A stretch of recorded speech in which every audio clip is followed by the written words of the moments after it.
Bismillahirrahmanirrahim. Assalamualaikum warahmatullahi wabarakatuh. Kembali lagi bersama saya Aulia Nursabila, di mana pada video kali ini kita akan menentukan indeks Miller atau HKL menggunakan powder X dari hasil lanjutan analisis spektroskopi XRD sebelumnya. Indeks Miller adalah sistem notasi yang digunakan dalam kristalografi untuk menggambarkan orientasi relatif dari bidang-bidang kristal dalam suatu struktur kristal. Indeks Miller menyatakan 3 bilangan bulat, yaitu H, K, dan L, yang mewakili serangkaian parameter yang menggambarkan bidang-bidang kristal yang memotong sumbu kristal pada fraksi atau perbandingan terkecil. Secara lebih rinci, bilangan-bilangan ini menunjukkan sebagaimana bidang kristal tersebut berpotongan dengan sumbu kristal dalam satuan yang dipilih. Sebagai contoh, indeks 100 menunjukkan bidang yang memotong sumbu A atau yang sejajar dengan sumbu A.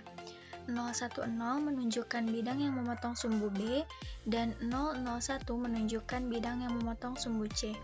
Penentuan indeks Miller penting dalam kristalografi karena membantu dalam identifikasi dan deskripsi orientasi kristal, serta dalam interpretasi pola difraksi sinar X dan properti lainnya dari struktur kristal.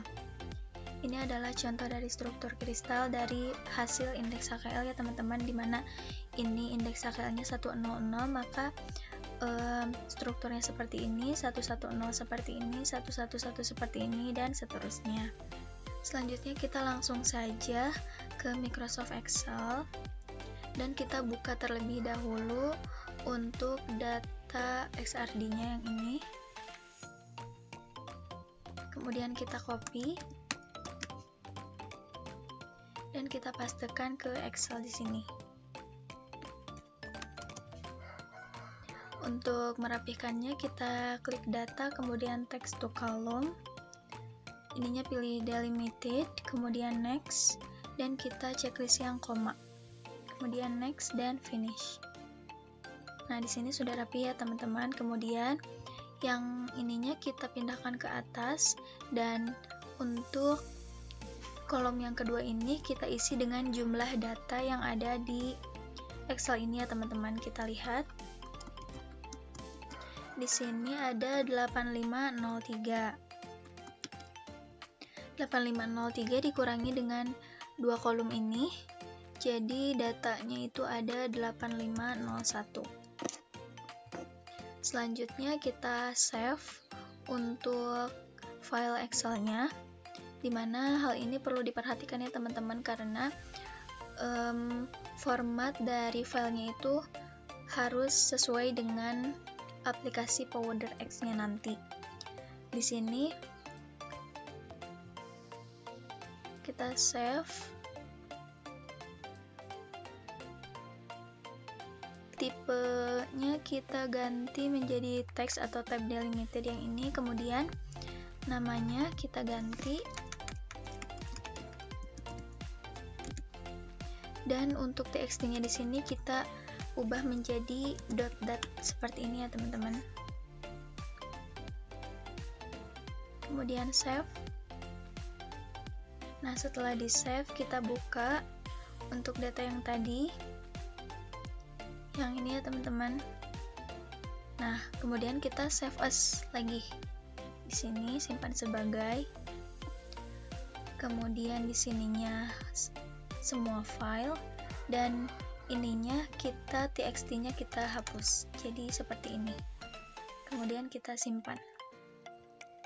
Nah, di sini jadi muncul ya teman-teman bahwa hasil dari filenya itu harus sudah dalam jenis file DAT seperti ini, agar bisa terbuka di software powder X-nya gitu. Kemudian kita langsung buka aplikasi powder X-nya. Di sini kemudian kita file dan import data, kita klik yang XY atau XRD ini. Kemudian kita buka data yang tadi ya teman-teman. Ininya kita ubah dulu all file. Kemudian yang file data tadi kita buka yang ini. Nah, di sini sudah muncul ya teman-teman untuk difraktogram hasil dari powder X-nya yang tadi.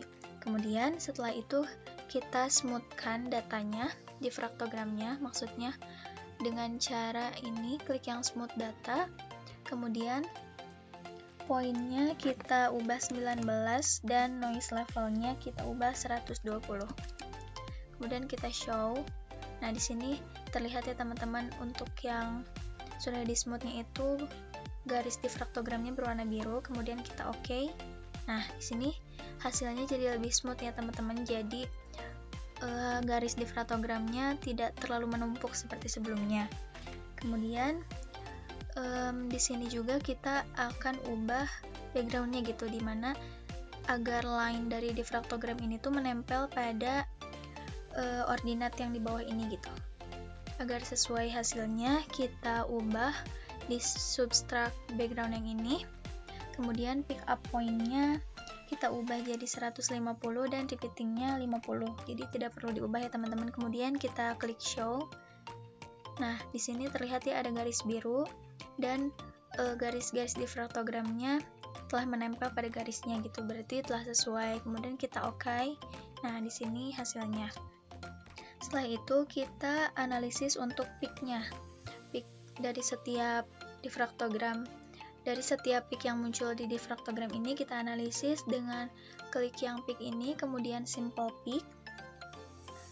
Select point-nya kita ubah jadi 50 dan intensity limitnya kita ubah jadi 4. Kemudian show. Nah, di sini sudah terdeteksi ya teman-teman untuk setiap puncaknya. Ini puncak pertama, kedua, ketiga, keempat, kelima, dan seterusnya. Kemudian kita klik OK.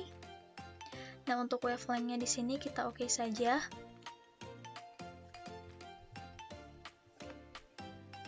Ini adalah hasil dari analisis peak-nya yang tadi ya teman-teman. Kemudian setelah itu, untuk mengidentifikasi atau menganalisis dari HKL atau indeks Miller dari setiap puncaknya ini, kita klik indexing, kemudian kita klik yang di HKL. Nah, di sini kita sesuaikan dengan hasil refinement analisis match sebelumnya yang telah kita lakukan sebelumnya teman-teman, di mana namanya itu, nama senyawa yang dianalisisnya itu kita TiO2. Nah, untuk kelas simetrinya di sini kita bisa lihat lagi di file yang telah kita simpan di sini yang teman-teman, yang hasil dari refinement mesh sebelumnya. Di sini tadi kan namanya sudah TiO2. Kemudian kristal sistemnya di sini tetragonal, berarti kita ubah jadi tetragonal. Nah, di sininya kita ubah tetragonal. Kemudian ini sel parameternya untuk ABC-nya yang tadi di sini. Nah, ini untuk nilai A-nya. Kita copy dan nilai C-nya ini. Kemudian kita masukkan ke data yang tadi. Untuk nilai A-nya tadi yang ini, kemudian yang C-nya yang ini.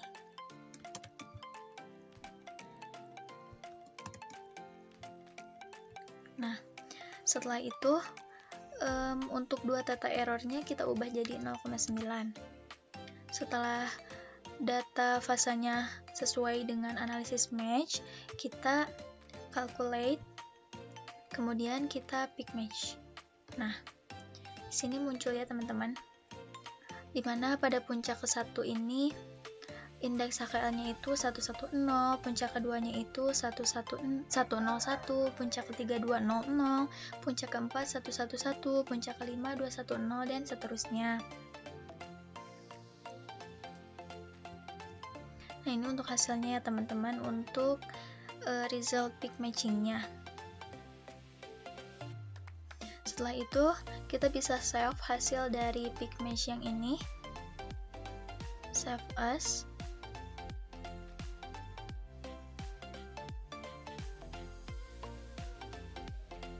Baik teman-teman, setelah penentuan indeks Miller atau HKL tadi, di mana pada puncak ke-1 ini indeks HKL-nya 110 atau struktur kristalnya itu seperti ini ya, kurang lebih.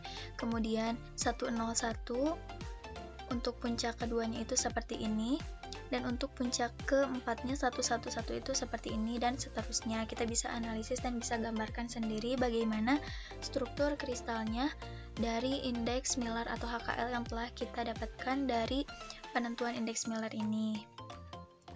Baik, mungkin sekian tutorial yang dapat saya sampaikan. Kurang lebihnya mohon maaf, semoga bermanfaat. Sampai jumpa di part selanjutnya. Wassalamualaikum warahmatullahi wabarakatuh.